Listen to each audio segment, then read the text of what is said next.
এখন আমরা উপপাদ্য 10 ত্রিভুজের পরিকেন্দ্র, বর্গকেন্দ্র, লম্ববিন্দু, সমরেখা এটা প্রমাণ করব। তো প্রমাণ করার আগে তোমাদেরকে বলে দিচ্ছি কি এখানে ত্রিভুজের যে পরিকেন্দ্র সেটা একটা বিন্দু, বর্গকেন্দ্র সেটা একটা বিন্দু, লম্ববিন্দু সেটাও একটা বিন্দু। এই তিনটা বিন্দু হচ্ছে সমরেখা। সমরেখা মানে হচ্ছে বিন্দুগুলো হচ্ছে একই রেখার উপর কি অবস্থান করবে। যেমন আমি যদি মনে করি এটা একটা হচ্ছে এই পরিকেন্দ্র সেটা, আর এটা হচ্ছে বর্গকেন্দ্র, আর এটা হচ্ছে লম্ববিন্দু। কেমন? এই যে তিনটা বিন্দু যখন এই যে একটা রেখার উপর অবস্থিত তখন আমরা বলবো এই তিনটা বিন্দুর সমরেখা। তাহলে আমরা সমরেখা জিনিসটা বুঝতে পারছি। সমরেখা মানে হচ্ছে তিনটা বিন্দু একই রেখার উপর কি থাকবে অবস্থান করবে। আচ্ছা, সমরেখাটা বুঝতে পারলাম। এখন আমরা পরিকেন্দ্রটা চিনে নিই। পরিকেন্দ্র তো আমাদের চিনতে হবে নাকি? পরিকেন্দ্রটা কি? পরিকেন্দ্রটা কি আমরা এই চিত্র থেকে বুঝিয়ে দিই। সেটা হচ্ছে কি দেখো, এখানে এ বি সি একটা ত্রিভুজ, ঠিক আছে? এই যে ত্রিভুজটা, ত্রিভুজের বাইরে আমি একটা বৃত্ত আঁকলাম, যে বৃত্তটা ত্রিভুজের তিনটা শীর্ষবিন্দুকে স্পর্শ করছে। তাহলে একটা ত্রিভুজের তিনটা শীর্ষবিন্দুকে স্পর্শ করে যখন একটা বৃত্ত আঁকা হবে, সেই বৃত্ত আঁকতে যে কেন্দ্রটাই কি কি প্রয়োজন হয়েছে সেই কেন্দ্রটার নামই হবে ত্রিভুজের পরিকেন্দ্র।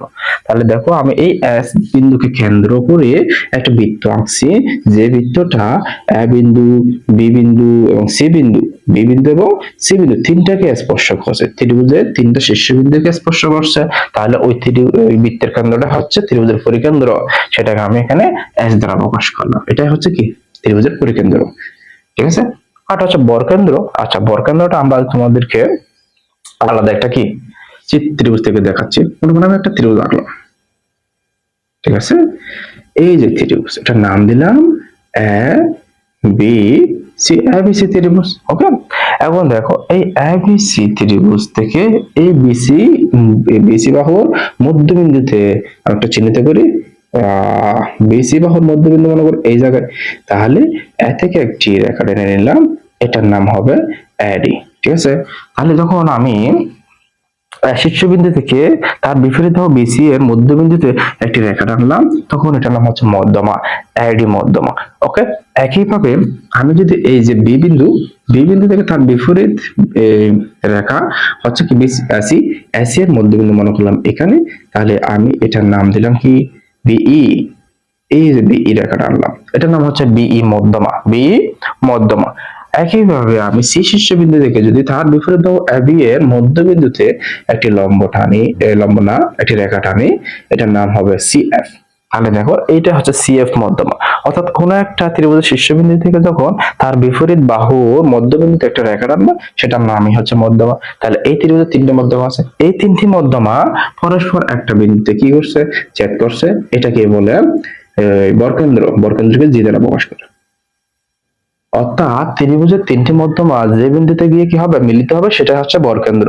ত্রিভুজের তিনটা মধ্যমা যে বিন্দুতে গিয়ে কি হবে স্পর্শ করবে সেটা হবে কি বর্গকেন্দ্র দিয়ে, ঠিক আছে? এখন আমাদের আরেকটা বিন্দু হচ্ছে কি লম্ব বিন্দু। তাহলে আমরা দুইটা চিনতে পারছি, পরিকেন্দ্র চিনতে পারছি এবং বর্গকেন্দ্র চিনতে পারছি। এখন লম্ব বিন্দু, লম্ব বিন্দু বোঝানোর জন্য আমি তোমাদেরকে আরেকটা ত্রিভুজ আঁকি। এই যে আরেকটা ত্রিভুজ আঁকলাম, এটার নাম দিলাম এ বি সি। ক্লিয়ার? এই এবিসি ত্রিভুজের আমি এ বিন্দু থেকে তার বিপরীত বা বিসির উপর একটা লম্ব টানবো, লম্ব, ঠিক আছে? এই যে লম্ব টানলাম, এগুলো কিন্তু লম্ব নয়, ঠিক আছে? জাস্ট মধ্যবিন্দু থেকে যোগ করে দিলাম, এটা লম্ব টানবো, এটার নাম দিলাম কি এডি লম্ব। এরপর বি বিন্দু থেকে তার বিপরীত বাহু এসি, এসির উপর একটা লম্ব অঙ্কন করব, ঠিক আছে? এই যে বি থেকে একটা লম্ব অঙ্কন আমরা এখানে করলাম, এটা একটা লম্ব, এটার নাম দিলাম বিই লম্ব। ওকে, একইভাবে সি বিন্দু থেকে আমরা বি বাহুর উপর একটি লম্ব অঙ্কন করব। কি অঙ্কন করব? লম্ব অঙ্কন করব, ঠিক আছে? তাহলে দেখো শীর্ষবিন্দু থেকে তার বিপরীত বাহুর উপর লম্ব অঙ্কন করলাম, ঠিক আছে?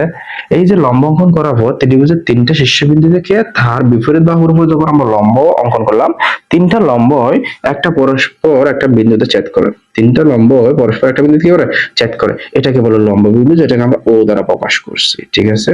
ও দ্বারা প্রকাশ করলাম। তাহলে তিনটা বিন্দু পেয়ে গেছি, লম্ব বিন্দু চিনতে পারলাম, বর্গকেন্দ্র চিনতে পারলাম, পরিকেন্দ্র চিনতে পারলাম। আমি আরেকবার তিনটা বিন্দুর সাথে পরিচয় করে দিই। দেখো আমরা পরিকেন্দ্র এখানে দেখছিলাম, যখন একটা বৃত্ত ত্রিভুজের তিনটা শীর্ষবিন্দু দিয়ে কি করবে গমন করবে, অথবা তিনটা ত্রিভুজের তিনটা শীর্ষবিন্দুকে স্পর্শ করে যে বৃত্তটা আঁকা হবে সেই বৃত্তের কেন্দ্রকে আমরা ওই ত্রিভুজের পরিকেন্দ্র বলবো। তাহলে এখানে পরিকেন্দ্র হচ্ছে এস। একইভাবে আরেকটা ত্রিভুজ আঁকলাম এবিসি। এবিসি ত্রিভুজের বর্গকেন্দ্র কি? শীর্ষবিন্দু এ থেকে তার বিপরীত বাহুর উপর, বিপরীত বাহুর মধ্যবিন্দুর উপর একটা কি আঁকলাম? রেখা আঁকলাম। মধ্যবিন্দু বরাবর একটা রেখা আঁকলাম, রেখা। এবং হচ্ছে বি বিন্দু থেকে, বি শীর্ষবিন্দু থেকে তার বিপরীত বাহু এস এর উপর একটা কি আঁকলাম? রেখা আঁকলাম। তারপর হচ্ছে সি শীর্ষবিন্দু থেকে তার বিপরীত বাহু মধ্যবিন্দু বরাবর একটা রেখা আঁকলাম। হ্যাঁ, এই রেখা তিনটি একটা বিন্দুতে ছেদ করছে, সেই ছেদবিন্দুকে বলা হয় বর্গকেন্দ্র। এই রেখাটার নাম কি?